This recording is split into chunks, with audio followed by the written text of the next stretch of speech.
Welcome to another episode of Video Store Rejects. This is a podcast where we discuss directors' filmographies and our favorite film franchises.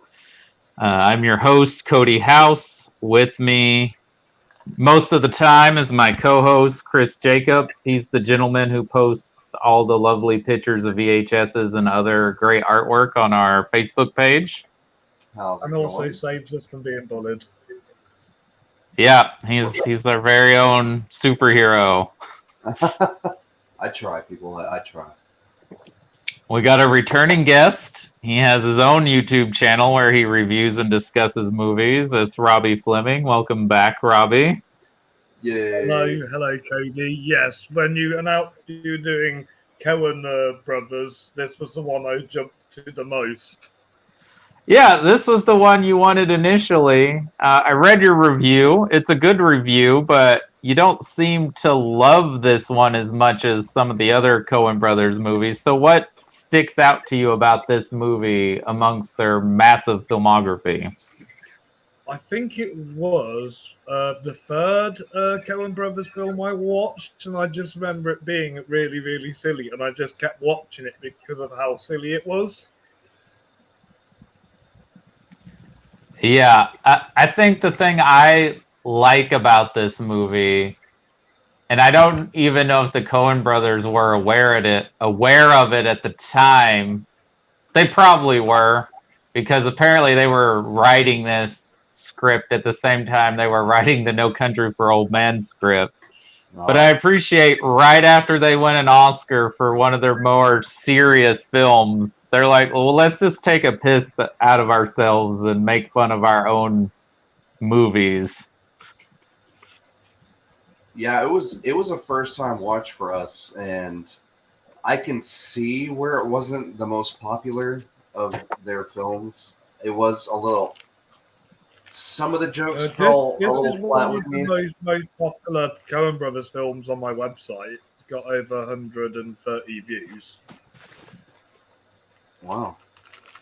Well, I mean, Chris, I think part of the issue with that is I think it did okay critically and commercially for its budget. I think it's just, when you have that, list of films in your resume, right. Like, where do I put this? Is this like number 12, number 14? It's like, it's in there. It's just like it definitely felt Coen Brothers. It was a little off. Like it felt a little off from their other movies, if that makes sense. I'm trying to articulate it, but there was just something different about it, and maybe it was just because it was a parody of their other stuff, Well, I mean, I think it's. Go ahead, Robbie. When I revisited this film, when I started film reviewing, I kind of realized it was more cleverer than just one day. It's not a bad movie at all. Oh no, I think it's absolutely hilarious and well done. And I don't want to jump ahead, but I think it might be my favorite Coen Brothers ending, because I just love J.K. Simmons and that other guy's exchanges to each other. And it's like they're just commenting on the plot of the movie, and they're like, well, get back to me when it makes sense. And what did we learn from this? I don't even know what's going on. Have you ever noticed that J.K. Simmons always sits down every time he's in the scene? Yeah, he's only in 2 scenes, and he doesn't stand up because I guess he's like the supervisor of that section or something.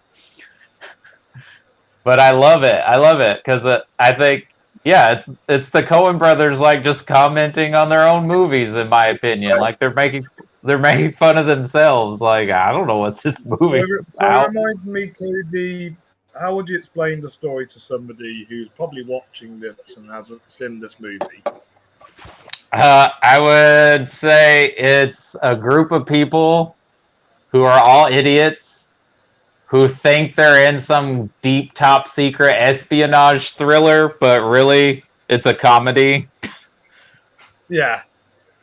Yeah, it's just it does seem like Big Lebowski almost, where it's just one error after another. Like they think they're in a lot deeper than they actually are, and it's actually over something completely ridiculous.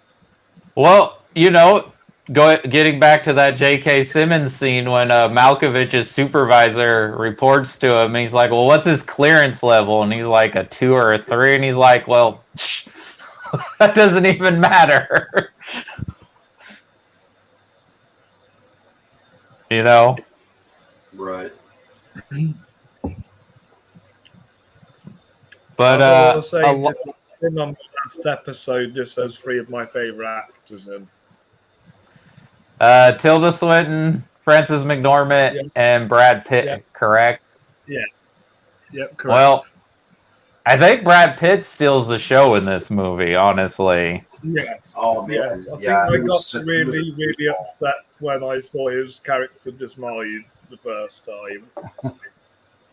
I mean, he plays that perfect gym bro, and he's great at it. And I'd say he's a bit of a meathead in it as well. Oh yeah, totally. He's a total simple-minded, like jockey kind of character. It's really weird that Brad Pitt has more range than people think he does.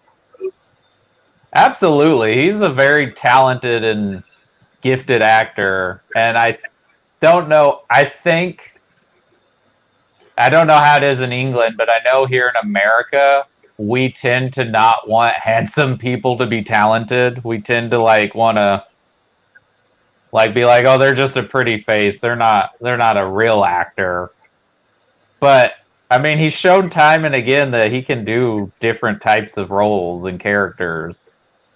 Right. And when he gets put in a really good role, he gets typecasted. I think that's his problem. Since Inglourious Bastards, he's been in every single war film in the last 10 years. Right.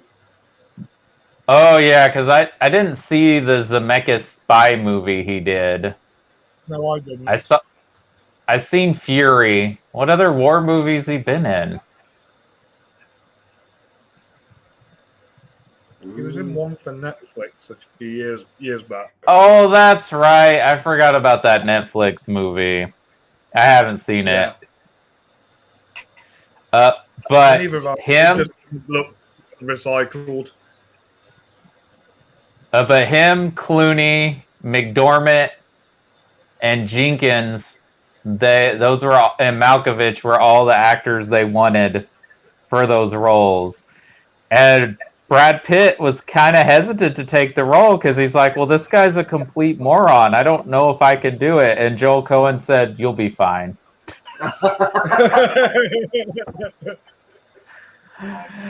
Because apparently he did a hair commercial or some sort of hair product or shampoo commercial that they saw. I don't know how old it is. And he had a similar haircut that they gave him in this movie. And that's why they wanted him to play this character. Tilda Swinton's hair. I could see that picture like we saw you from The Simpsons. Yeah, Tilda Swinton based her hair off one of the Simpsons characters. Wow. Yes, Mrs. Krabappel. She looked, now that you said that, and I think about it, she looks like a Simpsons character in that.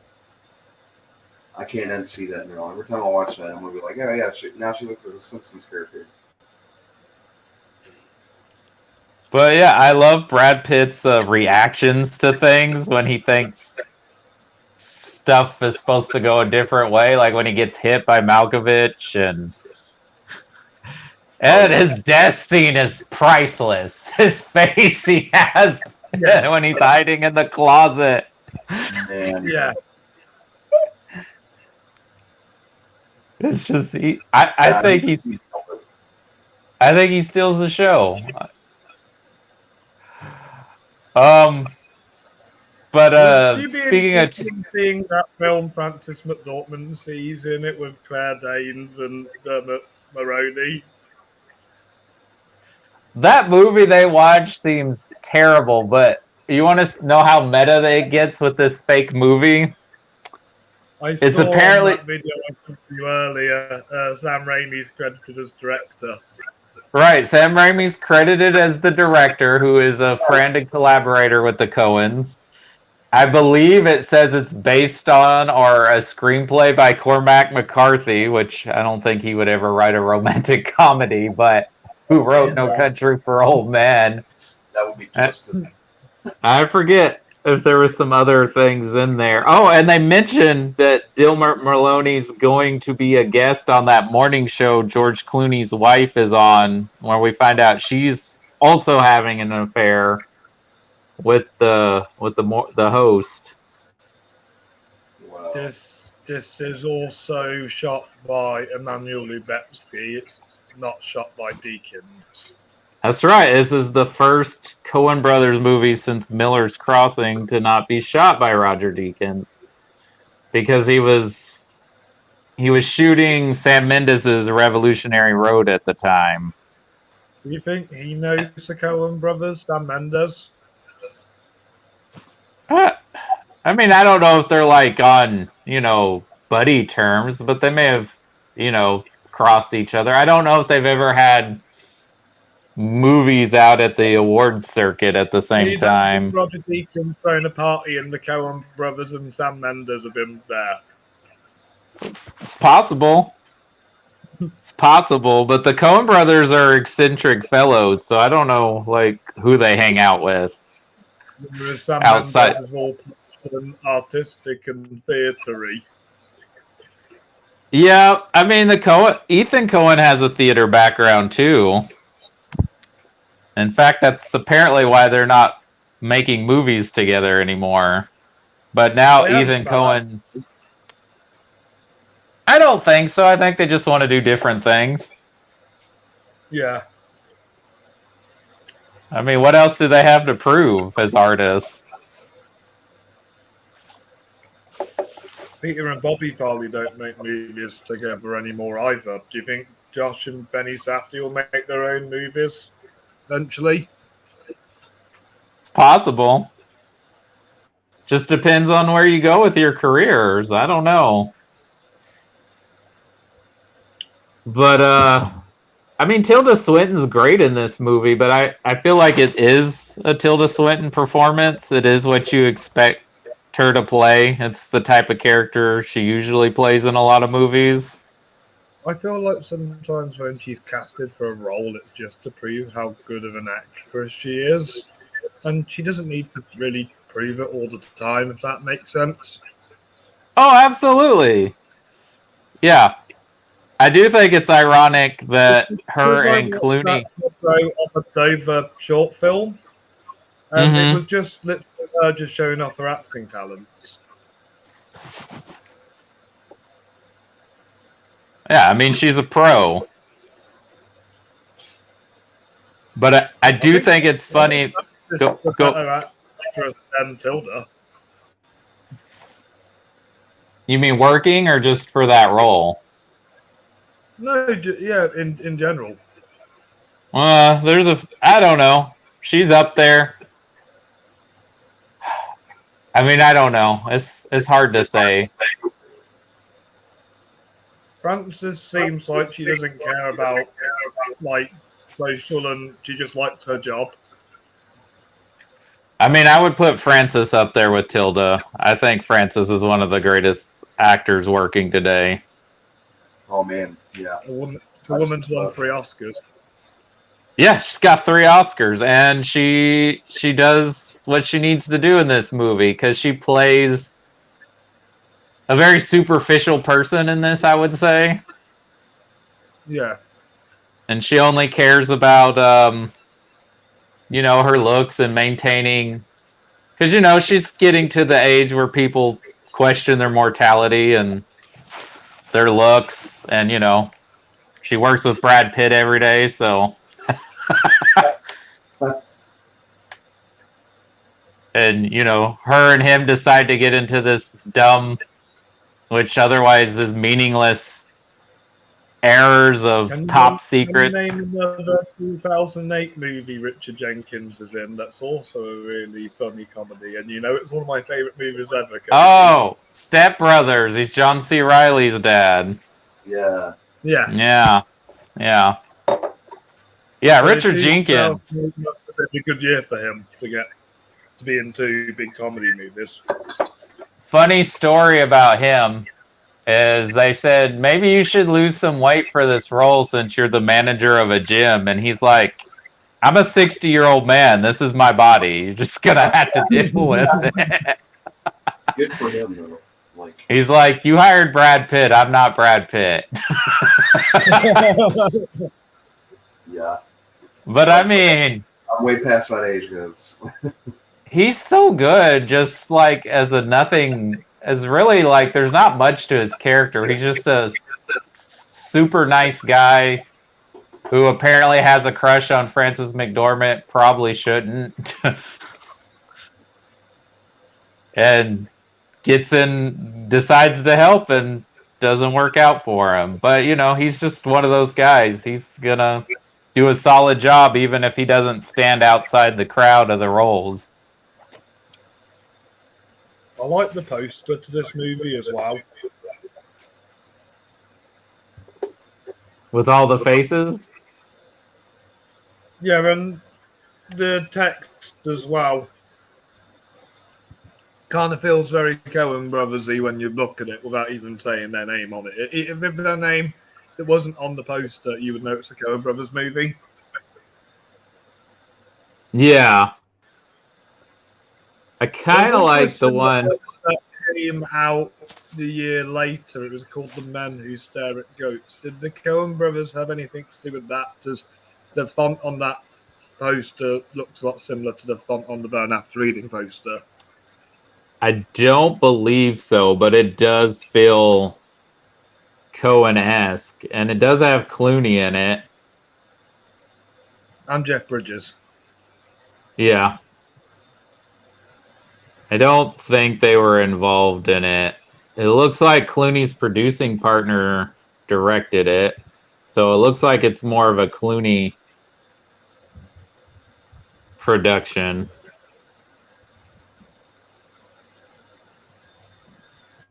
Though apparently he uses the Coen Brothers as an influence on his directing style. Well, yeah, they're probably the best directors he's worked with in terms of getting a good performance out of him. Yeah, even though he tends to play similar roles for them, like they always cast him as a buffoon of some sorts. Yeah. Would you say he's really hype now, George Clooney? He's what? Hype. It's more he's a big name because he's hyped. Oh, I'm not saying he's a terrible actor at all. I'm just saying he's more hype than if you know what I mean. Like he's a superstar. He gets these roles because he's good looking and he's quite smooth. Well, that's why there are actors and then there are movie stars. And I think even though Clooney hasn't been in a lot of multi-popular films that gross like billions of dollars, he's a movie star actor. He can play a certain type of role really well, but I don't think he's a versatile actor. Like Brad Pitt, even though he's a movie star, he's definitely more versatile as an actor. Yeah. Like Clooney plays pretty good at making a fool out of himself or playing like the smooth talking, confident guy who's good at his job. But I'll say Malkovich has the most range out of the three of them, and he's not as big as them two. He's a character actor more than a superstar. Oh, for sure. I don't think Malkovich ever really wanted to be a actor though. And yeah, you you kind of hire Malkovich to do his thing. He usually plays either villains or very pretentious people, which he does in this one. I watched Johnny English last night, and he plays both. His character is both pretentious and a villain. Well, you could even argue his character in Con Air is a pretentious person, even though he's just over the top chewing the scenery. I respect Malkovich in that movie because he hates the rapist. Yeah, that is a great line where he's like, I put you between that stuff that comes out of your mouth when you're really thirsty. Yeah. But he's great. I love his scene, his opening scene in the when he's getting reassigned, and then the phone conversation between him and Brad Pitt and Francis. And that's apparently the first thing they filmed because he was off either working on a play or another movie. And so he was in France just yelling obscenities over the phone to Brad Pitt.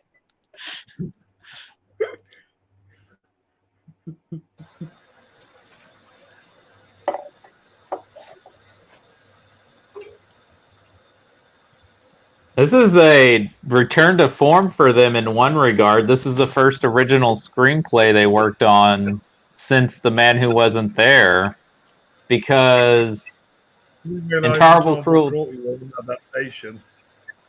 It's not an adaptation, but they were brought in when the script was already developed. They were kind of brought in to doctor the script, and then ended up directing it, because it was originally supposed to be like a Ron Howard or Jonathan Demme movie. I can picture it just having a random rom-com director. Yeah. And then The Lady Killers is a remake, and that script was already in development when they were brought in. And then No Country for Old Men's an adaptation. So, yeah. But with No Country for Old Men, it's just written by them two, right? Yeah, there's no other writers. They were the only two that adapted it. Whereas Lady Killers and Intolerable Cruelty had multiple different writers that worked on the script before they did. Which you can kind of tell if you watch those two movies that there's something missing, and maybe it's because they didn't create it from the ground up. Definitely. Like most of their other movies. Well, Oh Brother, Where Art Thou is based on the Odyssey.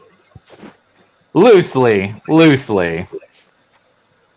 Like, there's some pretty good connections, but it's kind of threading the line if it's actually a pure adaptation, even though it got a nomination for adaptation.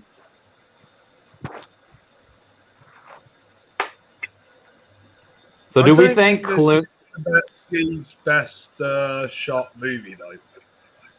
No, not at all. I think his work he does with Quran or even Iniritu is better. What, like Birdman, Children of Men kind of style cinematography he pulls off with them two movies? For sure, those two come to mind. Even The Revenant. I was going to say one I do actually like. It's Series of Unfortunate Events of Jim Carrey. He shoots that, and he does shoot that really well. It's got a really weird style to it. Yeah, that's a... Yeah, I actually kind of enjoy it. I haven't seen it in a long time. But I think it gets lost in the shuffle of all those fantasy and children books they were adapting after the success of Harry Potter and Lord of the Rings. Yeah. And it's not quite up. The trilogy. Well, they did a Netflix series, which was pretty entertaining. I only watched the first season. It kind of got boring, the fact the running joke is that the adults are stupider than the kids. It works in a Wes Anderson movie, but it doesn't work quite in every single episode of the show. That would have been an interesting guy to have adapted those books. He would have pulled it off so much better. Yeah. Oh, he shot the Tree of Life, so he's worked with Terrence Malick too. Yeah. Even though Malick's best shot film is the Thin Red Line. Mm-hmm. He shot Sleepy Hollow. That's a pretty good looking movie. Yes. Yes. He needs to work more with Burton. Yeah, I don't even know if Burton. I don't know. I think the guy just makes movies now. And he also shot Cat in the Hat, which again I think it's God. Well, I mean that's the thing. This is a job for these people. Good, bad, whatever the movie ends up being, it's just a job. They got to pay their bills just like the rest of us. Granted, they get paid more than we'll ever get paid for a job, but they also don't work as consistently as we do. No. So, yeah, you can't blame someone when they've worked on a not so great movie. Oh, and he's shooting David O. Russell. I'm hoping Amsterdam's good if it's shot by him and scored by the woman that scored Joker. Oh, fun. Yeah, with David O. Russell, it could go either way, and I hope it was a pleasant shoot for him because I know David O. Russell is not the nicest person to work for. No, definitely not. But do we think this is Clooney at his most idiotic, or do you think Hail Caesar, he's more of an idiot? Because I think Hail Caesar, like if I had to compare the two, Hail Caesar, he would be a little more goofy and I guess maybe oblivious. And this one, Hail Caesar once, and I think it's my least favorite film of the Coen Brothers. Oh man, it's at least 10 times better than The Lady Killers or Intolerable Cruelty. Right. I need to see Lady Killers. I've only seen Intolerable Cruelty once. I remember it being okay at best. That's exactly what it is. It's okay at best, but I mean, it's kind of sad that it's okay at best because Clooney and Catherine Zeta-Jones are actually really good together. It's just, I don't know. It just doesn't work completely. Jones is phenomenal because she was amazing in Chicago.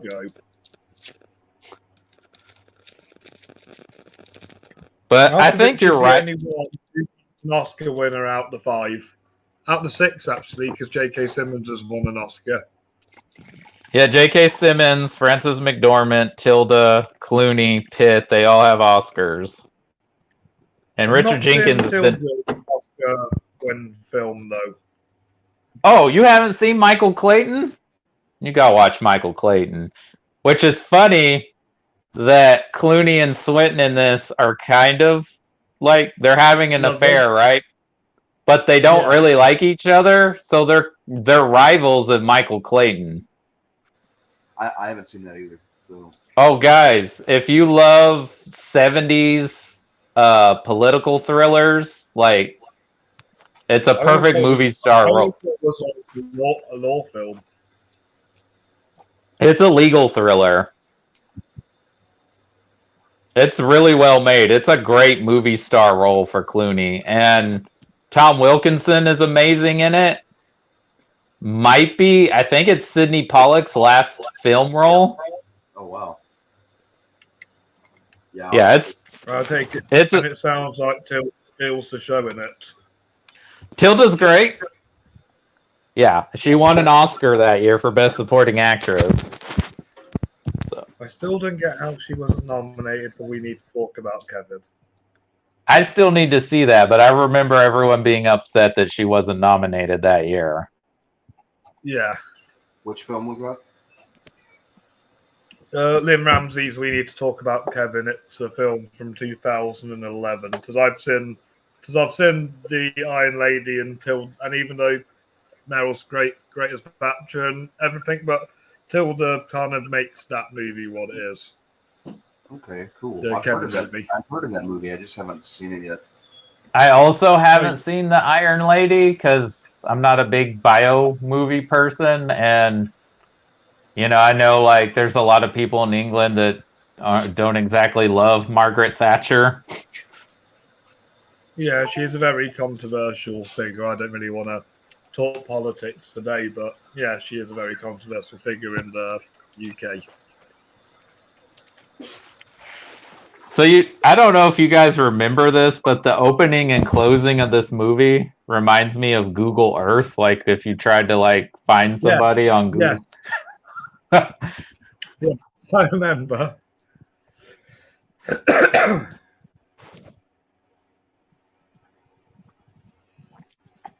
And I think it's funny. The Coens said this was like their take on a Jason Bourne or Tony Scott thriller. Even though it's a stupid film about idiots. Well, I mean, that's what the Coens do, right? Like they're like, it's definitely their take on a government.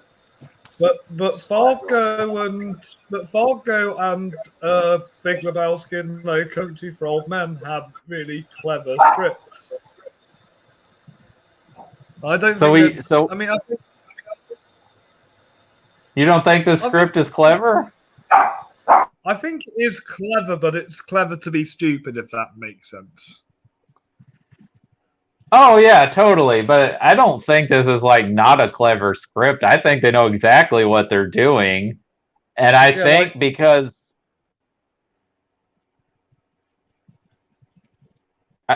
I think because they want to play in a world where these characters think more of what's going on around them, but actually isn't. Like, Clooney thinks he's being spied on, but really it's just a guy trying to serve him divorce papers. I thought it was a bit strange at the end where he runs away from her because he thinks she's a spy. Well, yeah, because doesn't she mention about Brad Pitt missing, and he starts piecing it together because he thought Brad Pitt was a spook, right? Because he didn't have any information in his wallet, and he's wearing a suit. Mm-hmm. And we also know, because the Coen brothers are great at setup, he keeps bragging that he's never shot his firearm in 20 years of service, that he's going to use it. Chekhov's gun. Yeah. So, I just want to get one little elephant out the room. How do you feel about the dildo chair? I mean, I guess it feels kind of random, but it's also hilarious. Do you guys want to know a backstory about this? I thought he was building. Lindsay was like, "Oh, he's a murderer. He kills women." I was like, he works for the CIA. He's building a torture device, and then all of a sudden, the dildo pops up, and I'm like, "Oh my god!" No, he doesn't work for the CIA. He's the marshal. No, I know he doesn't, but as he was working on that, Lindsay and I were sitting there just looking at each other like, "Oh." Lindsay was like, "Oh well, he's a serial killer and he murders women. That's going to be a subplot." And I was like, "No, it looks like he's building a torture device." And then he brings Frances McDormand down there, and the dildo pops up, and I'm like, "Holy shit!" I was just taken for a ride. I thought he was building We were definitely overthinking it. Yeah. Well, I mean, it does have that setup, right? Because he keeps going on these anonymous online dates with women, right? Right. When his wife's out of town. So he goes on dates when he has a wife and a mistress. Yeah. That's a bit odd. I mean, for, I guess, people like us, that's odd, but there are people who do this all the time. I don't know how you do it this day and age and not get caught, though. I have never imagined, Cody, that you've ever had an affair. You seem like you love your wife very much. I mean, yes, I do. And one, I don't have the ability to keep up with all that stress and anxiety. Nor do I want to face the reprimations that would happen with that. Exactly. And I've been cheated on myself, so I exactly know how that feels. It's not cool. Damn. Did you have girlfriends before you got married then? Yeah. But backstory to the chair thing being in the plot of this movie. The Coen Brothers, when they were working on Blood Simple, there was a crew guy who built one of these chairs. Wow. Like, look what I can do, or I'm not sure why, and then like I think they saw like some documentary or something about people doing this kind of stuff, and they were like, "No, let's put this in the movie." damn. I saw this in the theater, and the group I was with, we all laughed hysterically at that scene, though. Oh yeah, that was. Yeah, I busted out. I mean, I couldn't hold it in. I busted out laughing. But that was exactly the reason I told you guys to like don't watch this around your kids. Was that scene? Oh yeah.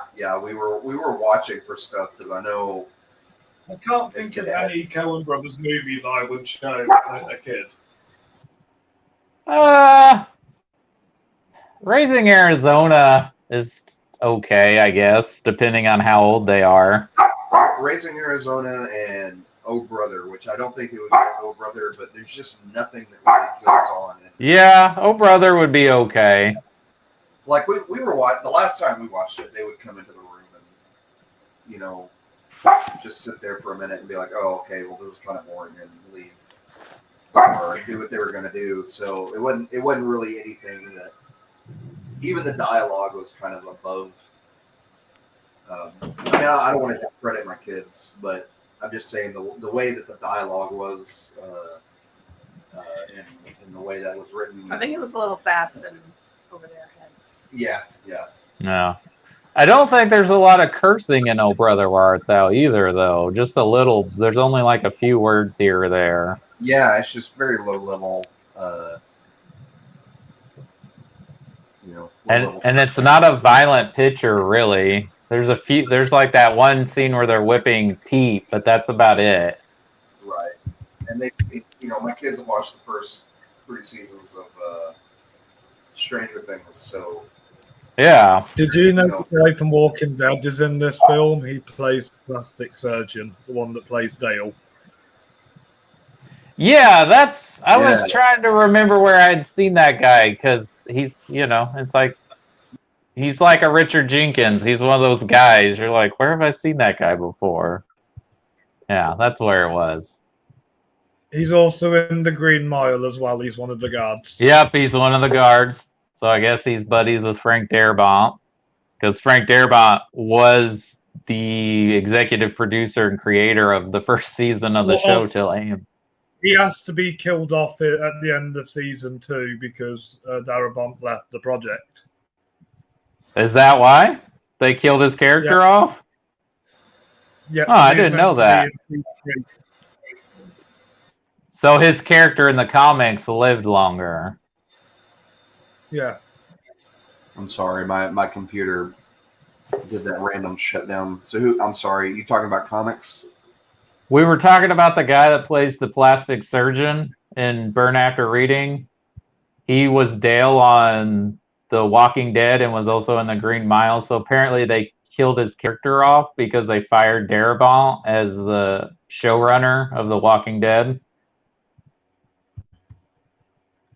Yeah. I didn't know that. That's interesting. That's weird. Like, why? Because they were buddies? He was one or of he the didn't want stars in Walking Dead as well. Or did he refuse to be on the show because they fired Darabont? I think you have to leave. Okay. Can y'all hear me? Yes. Okay, I'm sorry. My computer's having hiccups, and it totally blanked out right as you were like, explaining to me something about comic books. It just someone's character living a lot longer in comics. And Yeah, the Dale character living longer in the Walking Dead comics than he did the TV show. oh, okay, I got you. My bad.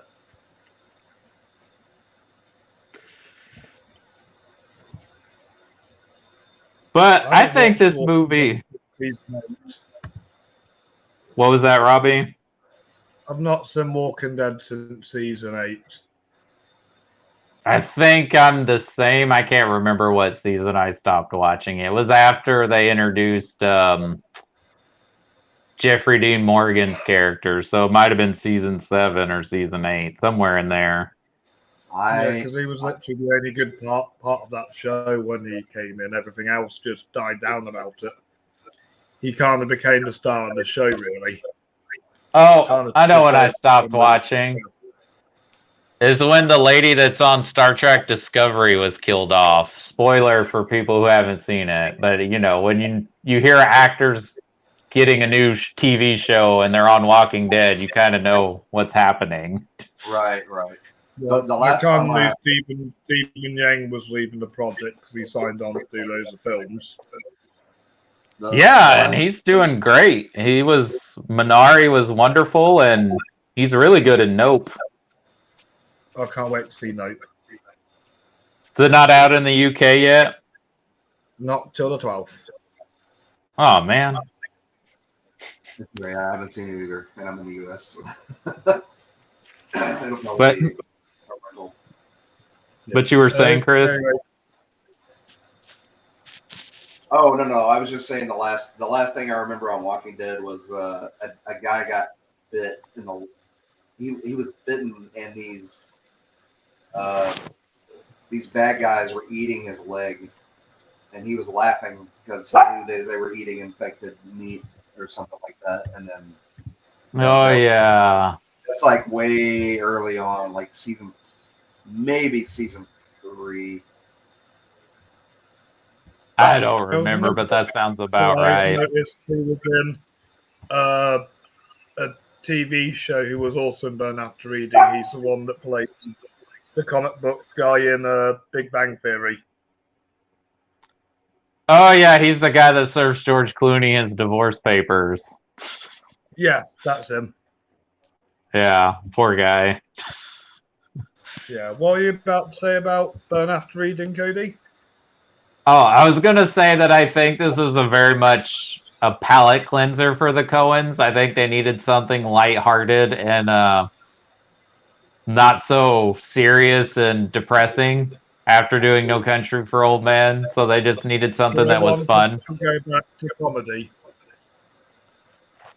Well, more of a straight-faced comedy instead of just the little eccentricities that you find in some of the Coen Brothers films. There's always a tad bit of comedy in everything they do. There's even a scene in Macbeth with Stephen Root that's a little silly. Nice. I'm personally waiting on True Grit. Yeah, that's going to be great. Hot take. I don't know if it's a hot take, but I prefer their version to the John Wayne version. Oh, for Never sure. fancied the John Wayne version, but I always wanted to watch True Grit, and I've seen it twice now, and I like it.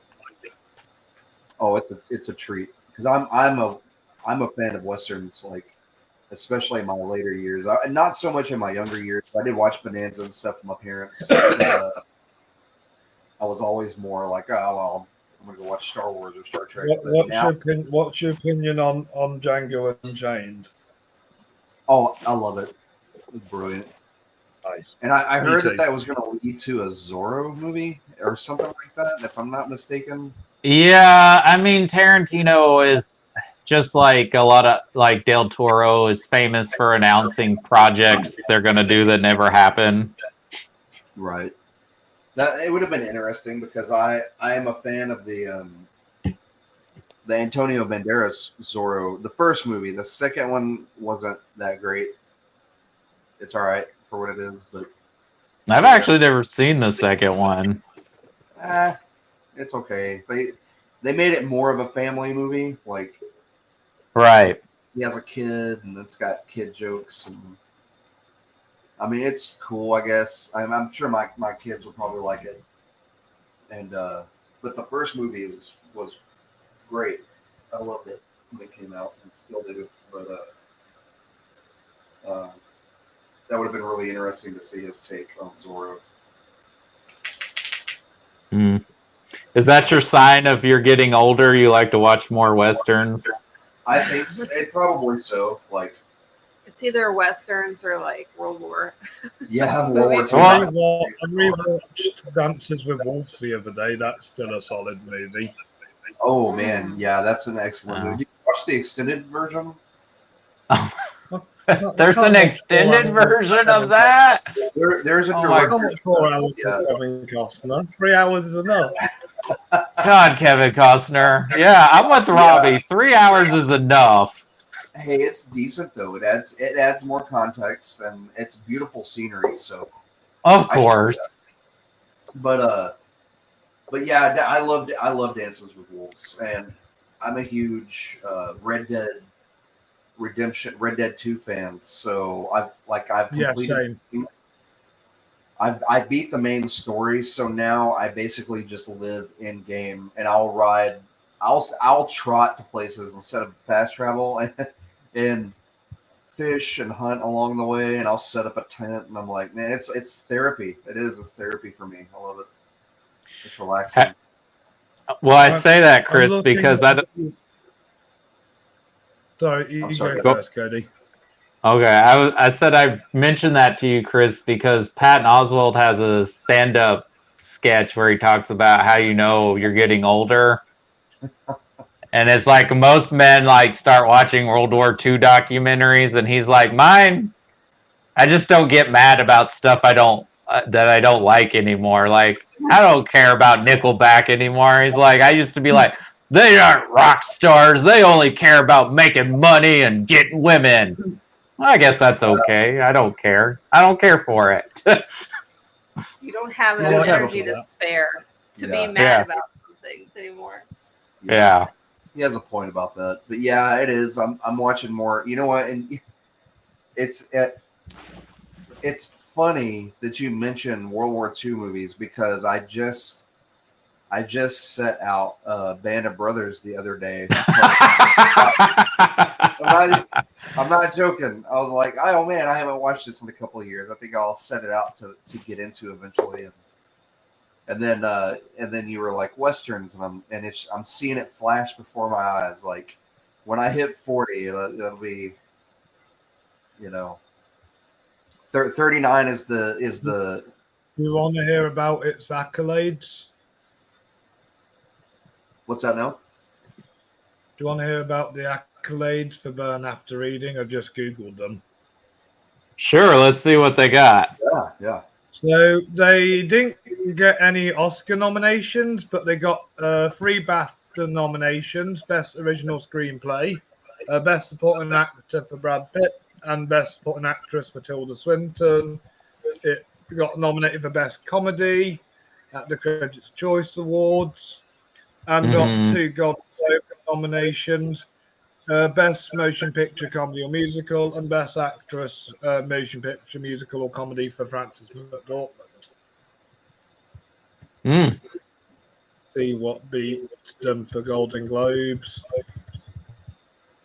Okay, Vicky Cristina Barcelona beat them for Best Musical or Comedy, and Sally Hawkins beat Frances for Happy Go Lucky.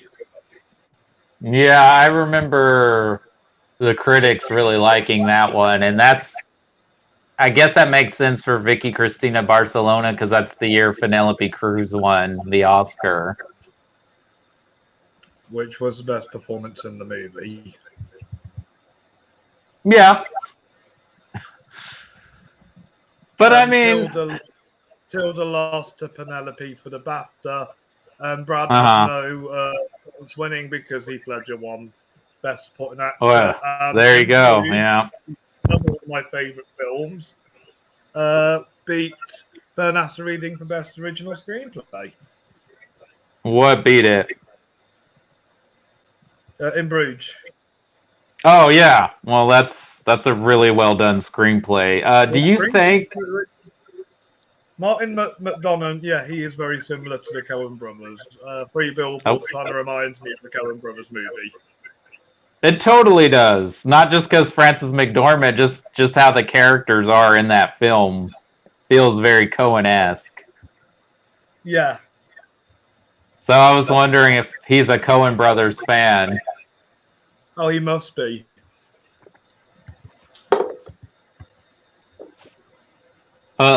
Is Lindsay still with us? Hello, I'm here. I would like your thoughts on this movie. Oh, I thought it was great. I love that Brad Pitt gets to be. I'm trying to think of a comparable character name for him, but just like he's the Kevin from 2016 Ghostbusters, but like better. Yeah. His name was Chad. Chad, absolutely, but he's just like his confidence and how wrong the things he says are.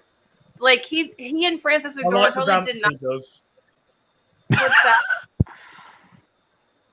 What'd you say, Robbie? I like the dance he does. Oh yeah. Oh yeah. His little "I'm wrong about everything" very confidently dance. He's the fact that he's like always jamming out with earbuds in too. Just like, well, that's very 2008. Yeah, it is. He looks like the commercial for iPods in 2008. There was all those people, like those silhouettes.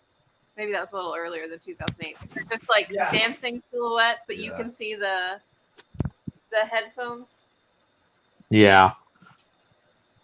Lindsay, you brought this up when we did the Wes Anderson series with the Wilson brothers and Bottle Rocket. Does Brad Pitt's character remind you of that dog who's always energetic, and then when you get onto him, it's confused why you're mad at him? Yes. He literally doesn't anticipate that he's going to try to blackmail somebody, and that person might be mad and yell at him, and it throws him completely off his game. He's exactly like a golden retriever in training. He's very enthusiastic, has absolutely no idea what he's doing. He's so sure that he's going to get a reward too. I also noticed towards the end of the film. Mm-hmm. What's that? What actually happened to her character in the end? Did she just? Oh, what happens to Tilda? Well, I mean, I guess she gets. Well, no, Malkovich is still alive, right? At the end, he's in a coma. Right. Yeah, but I think he would probably done that going up and getting shot in the head. Well, he probably dies. She probably gets his whatever he has left in his retirement, or no. Why is it Coen's not showing how characters die towards this part of their filmography? Because we don't see Josh Brolin die in No Country, and we don't see John Malkovich getting shot in Burn After Reading. I think this is definitely them being more esoteric with their films and just not wanting to show us everything, because you know what's going to happen to these people. You know bad things are happening. Yeah. Right. Though, speaking of that scene, like, Richard Jenkins could have got away without getting killed. He could have, like, not turned around and ran away from Malkovich. Yeah. His death is like the most gruesome thing in that movie. Yeah, I remember being like, oh, shit. I wasn't expecting an axe to the head in this movie. No. And George Clooney fled to Venezuela. Well, they let him, because, like, there was really no reason for him to be, left as a security risk. Then put him on the flight to Venezuela. What was that, Lindsay? I just said it's so frustrating because he's such a bad person that I want something bad to happen to him. Like bad. Maybe that's Worse. just me. Worse than his wife getting half of his income. She should get all of it. All of it.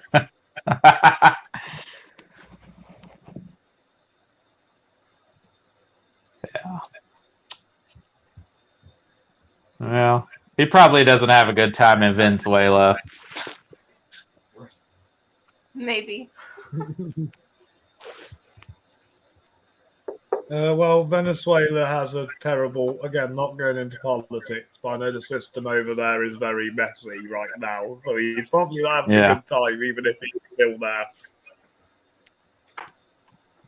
I think the other thing that's really funny about this movie, with people thinking they have more top secret info than they think it is, it's just basically John Malkovich's memoirs, right? And the Russians are like, we don't want this. This isn't anything important. This isn't anything we didn't already know or think. And it's all because Brad Pitt's a bonehead. He was like, important shit. What did he say? He kept calling it like the same few things over and over. Like, this is raw information. This is, I can't remember. Yeah. About the security of your shit. Yeah. Oh, man. This is why you should always double check where you're going before you always check your things before you leave somewhere. This is the method that this film should teach you. If John Malkovich should leave his CD at the gym, the whole thing would have never happened and we wouldn't have a movie. It's true. And it can't be a Coen Brothers movie without somebody making a stupid decision and getting in way over their head. Absolutely. Well, just like in their previous movie, if Josh Brolin walked away from the briefcase, none of No Country for Old Men would have happened. Nope. Would have lived. Would have continued his okay life in West Texas as a welder. Yeah. My dad's a welder. They make good money. They do. Yeah, he struggles to find work because he gets paid well. Mm-hmm. He's been at the same company for years because of it.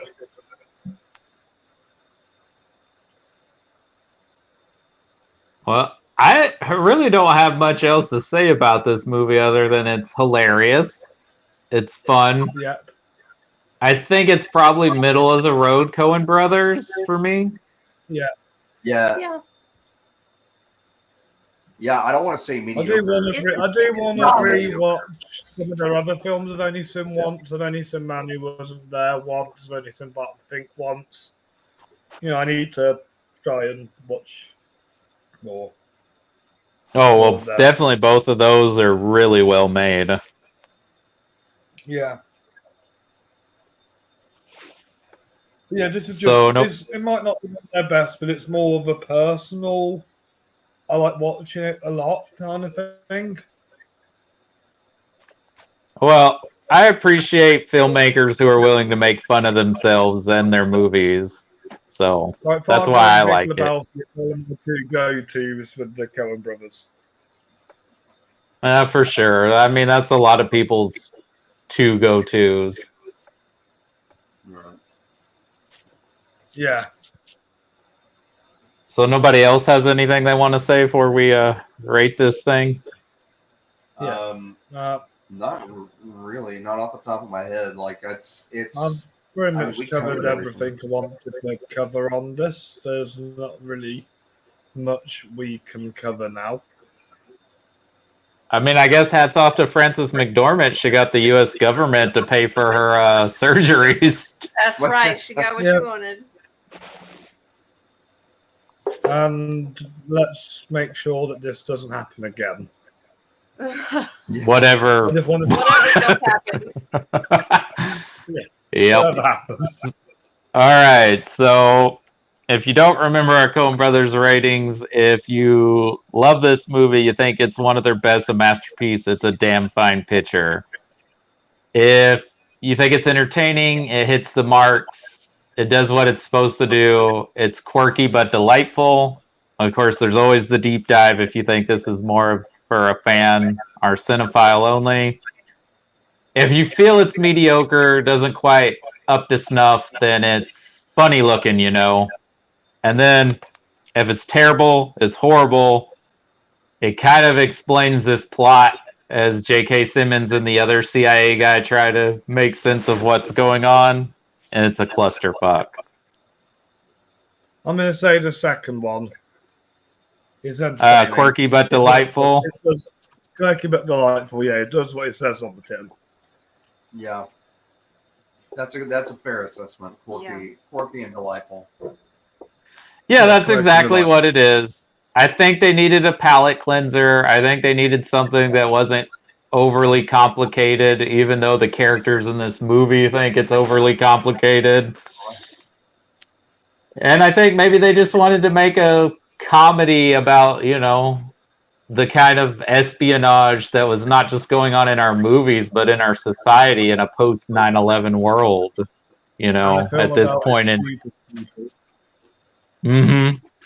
Well, you know, we laugh about these things, but here I shared that article with you here earlier this week, Cody, where we had Russian spies in little old East Texas, like in our hometown. So wow. Back in the 80s. Right here, we had our own American situation going on. Yeah.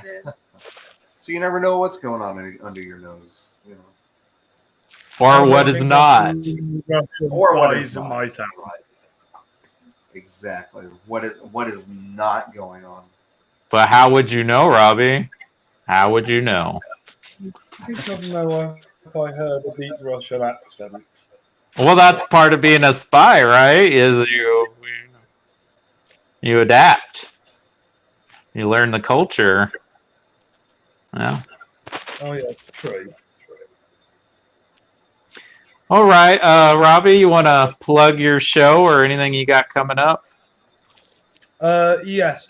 Today on Robbie's Reviews, I reviewed Everything Everywhere All at Once. If you guys haven't read my review yet, go and check it out. I posted it on your in your group this morning. Tomorrow, the next Marvel Mondays is For the Dark World. Oof. And I think Cody will be quite surprised at my opinion on that. Yeah? You're going to love it? I'm not going to love it, but, you know, I don't think it's as bad as people make it out to be. Yeah, well, I still feel bad for my Q&A. I went to a Christopher Eccleston where the last question was about that and G.I. Joe. Oh, no. What did he react really badly to it? No, he just pretty much was like, I don't really have an opinion, you know. You know, these type of projects help when you have a strong filmmaker with a vision. Ouch. I thought he was good and gone in 60 seconds. I mean, he's a good actor. I mean, but they really didn't give him much to do in either one of those movies. No. Was he gone in 60 seconds? Yeah, he's the bad guy and Gone in 60 Seconds. Wow. Man, I haven't seen that in ages. All right. Well, everybody, thank you for watching or watching later when you check this out on Facebook or Twitter. We're going to be gone for a little. Well, I'm going to be gone for about a week, so that's why we're not going to be doing any shows for a while. We'll be back with The Serious Men. And Chris is going to do 2 brunch shows without me for the summer of '82. Yep. Tron and I'm back in September with my buddy. We're going to be talking about American Gangster and Body of Lies. Right, you'll be back for those for our Ridley Scott series because Ridley Scott keeps making a bajillion movies, so we still have a lot of those to talk about.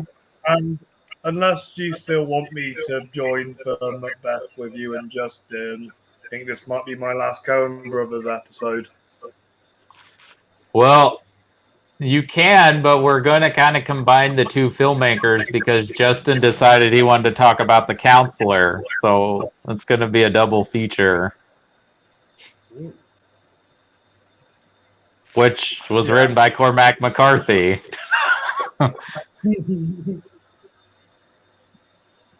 I want But, to see the couch. Brad Pitt, and I'm also seeing Bullet Train on Wednesday. Oh, cool. Yes. Yeah, I will still have phone service on Wednesday because I don't leave till Saturday. So let me know what you thought, because it looks fun, but it also looks like the whole movie is in the trailer.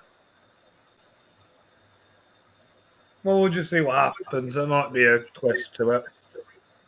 And also, I don't know if David Leitch is as good of a director as Chad, because I don't think any of his post John Wick movies are as good as any of the John Wick movies. You don't like Fast and Furious, Hobbs and Shaw, or Deadpool 2? Deadpool 2 is fine, but I prefer the first one. Yeah, same.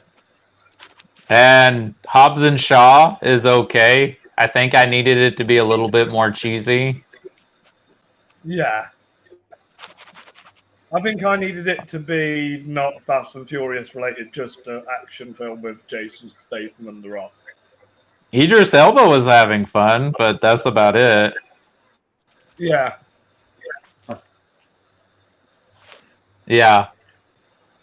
So I am excited for Bullet Train. It looks fun, but I just think Chad, whatever his last name is maybe the more skilled director. How did you feel about Thor: Love and Thunder? I thought it was fun.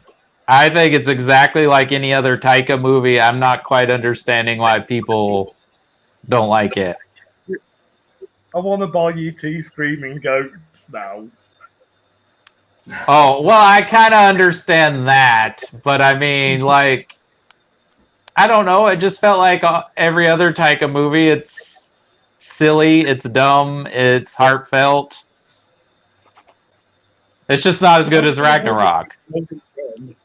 Hunt for the Wilder People isn't dumb, and neither's Jojo Rabbit. No, but they're very silly. They're very silly movies.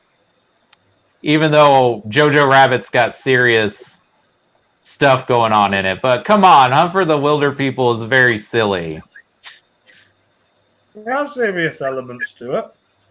Yeah, of course there is. There's even serious elements in this one. And I liked Christian Bale. I thought he did a good job and it looked like he wasn't being over serious. Yeah, definitely.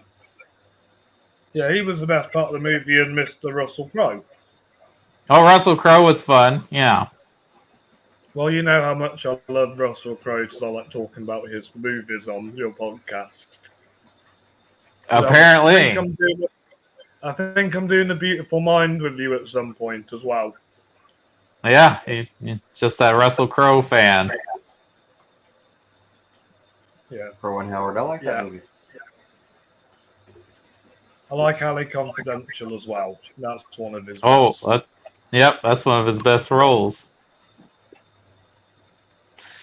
All right, then. Well, everybody enjoy the rest of your Sunday. Yes, thank you for having me on, Cody. I'll see you soon, and you can still come and visit my show as well. Oh, thank you. And yes, thanks for coming on and agreeing to talk this movie, even if we only talked about it for maybe 20 minutes out of the whole time. Yeah. Always fun to visit and talk with you, Robbie. Well, thanks for coming on. Thank you, Chris and Lindsay. I'm hoping to see you guys again soon as well. Cool. All right, guys. Oh, well, all right. We're going to enjoy the rest of our day and stay cool out there. It is extremely hot. Drink lots of water. Yeah, lots of water. Yes, Mhm. drink lots of water. Stay hydrated. Bye, everyone. Bye. Bye-bye.